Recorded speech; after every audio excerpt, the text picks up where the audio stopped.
Magandang araw mga boss, dito na tayo sa last part ng video. Na ang problema nga ni customer, kahit tatlo lang ang sakay nitong sasakyan niya, pag dumaan siya sa humps, sumasayad yung ilalim. Kaya nga ang ginawa ko dyan mga boss, nagpagawa ako nitong rubber lifter para ilagay ko dito sa ilalim ng coil spring niya nang sa ganun umangat itong likuran ng sasakyan ni customer. Ayan na mga boss, kung makikita nyo, natapos ng gawin itong dalawang rubber lifter. At kung mapapansin nyo, itong nasa kaliwa kong rubber lifter, mas mataas siya kaysa dito sa isa pang rubber lifter na hawak ko. Sinadya ko talaga yan mga boss dahil nga sa hindi pantay yung taas nitong likuran ng sasakyan ni customer. Mas mataas yung sa kanan kaysa dito sa kaliwa. At dito naman sa coil spring, kung makikita nyo, pinahiran ko yan ng grasa bago ko ilagay itong rubber lifter. Masigip talaga itong paggawa ko ng rubber lifter mga boss para mas maganda makaapit itong coil spring dito sa rubber lifter. At dahil nga sana isalpak ko na itong rubber lifter dito sa coil spring, pwede ko nang ibalik yan sa dati niyang position. Pero dito sa ibabaw ng rubber lifter, kung makikita nyo, ilagay ko muna itong rubber spring seat niya. Yan yung sa ibabaw mga bossing. Tapos yung sa ilalim, yun yung pinagawa ko na makapal na rubber lifter. And mga boss, isisentro nyo lang naman yan. Meron naman siyang guide dito sa paglalagyan nyo sa high beam niya. Ay mga boss, di ba? Dapat nakasentro lang siya. Medyo ibaba mo ng konti pag hindi magkakasya, itulak mo pababa itong high beam para magkasya siya. Ayan, kasi mataas na yung rubber lifter kasi yung nagpaano diyan nagpataas Tapos lipat ka na ngayon dito sa kabilang side. Ganon din mga boss, bago mo ilagay yung bagong rubber lifter na pinagawa mo, syempre, pahiran mo muna ng grasa itong coil spring. Ayan papahiran nyo lang naman yan. Kahit konti lang. Yan. Pag napahiran nyo na siya, mga boss, pwede nyo na ngayon ilagay itong rubber lifter na pinagawa nyo. Gaya nga na sinabi ko, sinadya ko talagang masikip yan pag ipapasok mo na nga dito sa coil spring. Ayan mga boss, kung makikita nyo, naisalpak ko na ng maayos itong rubber lifter dito sa coil spring. At syempre, bago mo ibalik itong coil spring sa dati niyang position, tanggalin mo muna itong rubber spring seat niya. Ayan mga boss, yung tatanggalin ko, kailangan tanggalin niyo yan. Tapos, yung nasa ibabaw naman itong coil spring mo, yung rubber spring seat niya, ibalik mo rin yung luma. Yan yung luma. Ibabalik nyo lang yan. Ipapatong nyo lang naman yan at meron niyang guide na hindi naman kayo mahihirapan. Tapos pag okay na, nailapat nyo na yan ng maayos, pwede nyo na ngayon i-position itong coil spring dito sa high beam nyo. At pag okay na yung pagkakalapat mo dito sa coil spring, lipat ka naman dito sa kabilang side, kailangan ma-check mo rin yun. Baka mamaya nawala siya sa dati niyang position Importante kasi na bago mo ilagay yung mga bolt niyan, dapat itong dalawang coil spring, maayos na yung pagkakalapat niya. Ayan mga boss. Dahil sa okay naman, iposisyon ko na rin itong jack. Kailangan kasi mga bossing, iangat nyo itong high beam niya. Gamit niya itong jack para pag ikinabit mo nga itong shock absorber dito sa high beam niya, hindi ka mahirapan. Kasi dapat sumentro yung butas ng shock absorber dito sa butas ng high beam. Para pag nilagay mo nga yung bolt na number 17 dito sa shock absorber, maipapakapit mo itong bolt dito sa naka-built-in na nut sa high beam. Ilipat ko muna itong camera mga boss para makita nyo na tumataas niya itong high beam niya habang gina-jack ko yan. Yan Kailangan kasi mga boss, gaya ng sinabi ko, yung butas nitong shock absorber, tumapat siya dito sa pagkakabitan mo ng nut dito sa high beam. At kung sa palagay mo, sumentro na itong butas ng shock absorber sa pagkakabitan mo ng nut dito sa high beam, pwede mo na ngayon ilagay itong bolt na number 17. Ayan mga boss, kung makikita nyo, ipinapakapit ko na yan dito sa thread niya. Ayan. Pag naipakapit nyo na yan, gamit ka muna ng box thread sa number 17 para sigurado ka na hindi nga malus-thread itong bolt. At kung sa palagay mo, okay na yung pagkakakapit niyan, tanggalin mo na itong jack, tapos gamit ka na ngayon ng socket wrench mo na number 17 para ma-final mo na nga yung higpit dito sa bolt ng shock absorber mo. Ayun mga boss, ganyan lang naman kadali. Di ba? Basic na basic, kayang-kaya nyo. Na kung okay naman na yung pagkakahigpit nyo, itong ABS wire niya mga boss, huwag nyong kalimutang ibalik. Importante nga pala mga boss, bago kayo magtanggal ng coil spring or magtanggal ng bolt dito sa shock absorber, itong wire pala ng ABS nyo, tanggalin nyo yan sa pagkakabracket dito sa chassis. Kasi pwedeng pag hindi nyo tinanggal yan, pag binaba nyo itong high beam, maputol. Kaya napaka-importante na dapat itong wire ng ABS nyo, nakalarga siya. O lipat na ako dito sa kabilang side mga boss dahil naikabit ko na nga yung wire ng ABS. Dito naman sa kabilang side mga boss, ganun din. Lalagyan mo ng jack dito sa ilalim ng high beam mo para iangat mo itong high beam nang sa ganun nga itong shock absorber tumapat siya dito sa butas ng high beam na paglalagyan mo nga ng bolt.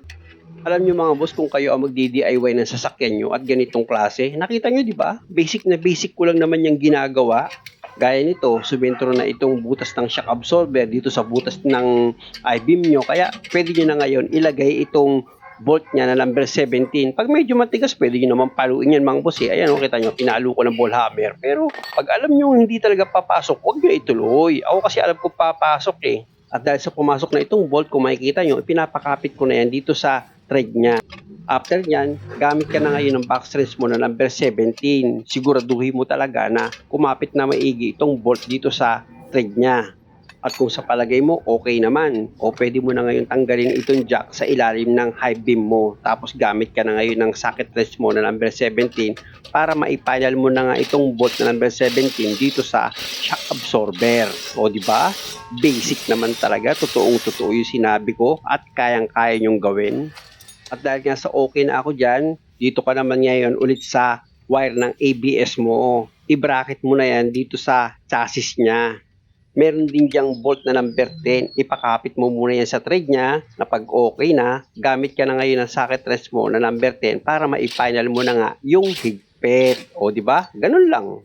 Ilayo ko naman itong camera mga boss para mailagay ko naman na itong gulong niya. Sa paglagay nitong gulong, syempre naman napakadali lang yan mga bossing. Siguraduhin nyo lang yung nut nitong gulong na higpitan nyo siya ng maayos para sa bandang huli, hindi kayo magkaroon ng problema.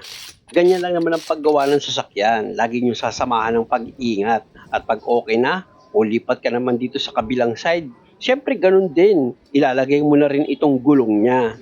At sisiguraduhin mo rin na yung mga nut niyan, nahigpitan mo ng maayos. Kaya nga pala mga boss, pag nagtanggal kayo ng coil spring, dapat meron kayong naka-ready na 3 jack. Mas maganda kung meron kayong stand para kahit papano, 2 jack lang ang magagamit nyo. Gaya nga ng ginawa ko. O i-check na natin ngayon yung pagkakalagay natin ng rubber lifter dito sa likuran. Basta oh. Ba? Oh, ba? Tumakas din sarap. Pero mas maganda mga boss, para makuha natin yung tamang sukat ng taas niya talaga, dapat paandarin muna itong sasakyan. Testing mo sir, abante mo para mababa pa yan eh. Bali yun niya mga boss, sabi ko kay customer, imani-obra niya muna itong sasakyan para matagtag yan. Nang sa ganun, iwas stroke. Joke. Ayos oh. Taas sa likod oh. Ayan mga boss, lapit na ako. Sukatan ko ulit yan. Kung itong palad ko masikip pa para pumasok. Nakita nyo, pasok na itong palad ko, di ba? Sa kabilang side mga boss, dapat ganun din. Pantay sila, di ba? Tama na estimate ko. Sakto. Tama lang pala na tinaasan ko yung isang rubber lifter. Para nga yung tayo nitong likuran niya, pantay na. At ito nga mga boss, sabi ni customer, mas maganda kung i-road test namin ito para malaman nga niya kung okay na okay ba yung pagkakagawa ko or pagkakalagay nitong rubber lifter sa likuran. Kaya mag-road test kami. Eh, ataw. Galing ah. Bungat eh, oh. Ramdam ko yung ano, iba yung kalsada niya eh. Oo. Dati ganun mababa eh. Kalubog ka eh, no? Dati nakalubog ka, di ba? Hindi mo kita yung ano dati, di ba? Yung Kalsada, nakalubog eh. sa pag ganyan, di masyadong bugbog yung shock sa likod. Kasi nakatulak yung Diretso lang. spring, diretso.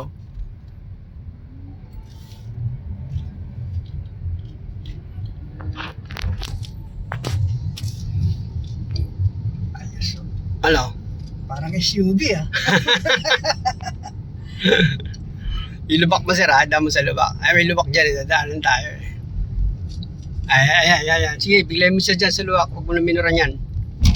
Oh, di ba? Ayos lang, Ganda no? ng tunog, di ba? Solid.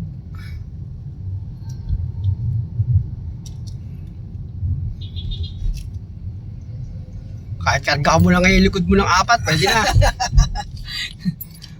Di ba yung ginawa kong isa din na bios, di ba nakita mo? Oo, yung Pinakarga, malalaking tao ang pinakarga ko dun eh. 3 eh.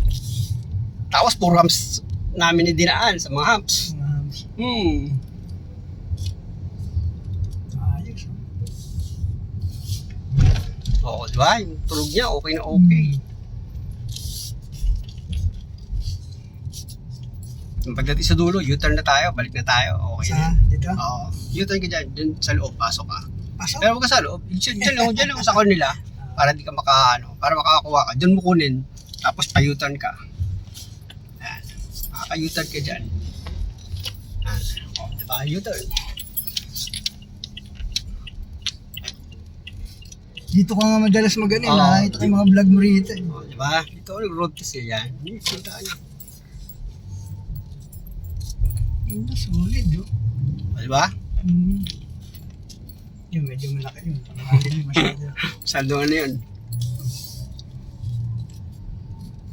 Tsaka yung may likod. Yung before na inano natin, di ba? Sinihilip ko, nakalubog yung likod. Tingnan mo ngayon, ang taas ng likod, eh. Oh. Hindi na pumapasok yung daliri, eh. Yun, oh.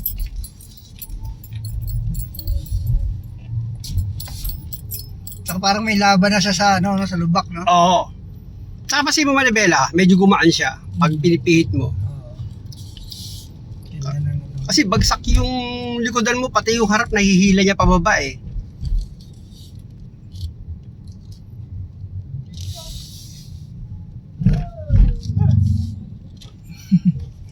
Oh, diba? Anong model ba 'to, sir? 24 to, eh. 24? Pero ganun kaagad, lagi sumasayad yung ilalim mo. 24? Mababa talaga ang ano nila. Oo, no? Ano, kahit dalawa lang karga mo, Dalawa sumasayad. na kami ng dalawa ni Pastor, no? Ano? Sumasayad talaga? Sayad sa house, eh.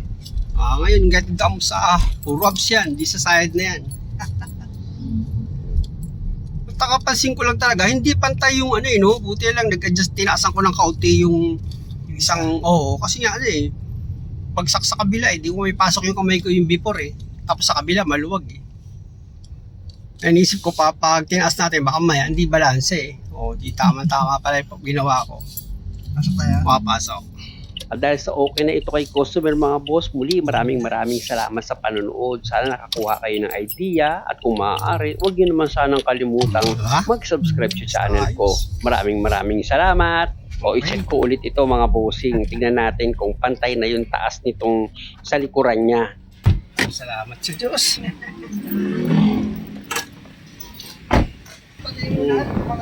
Angat talaga yan. Sakto yung 5 Sarga. 5 din yan.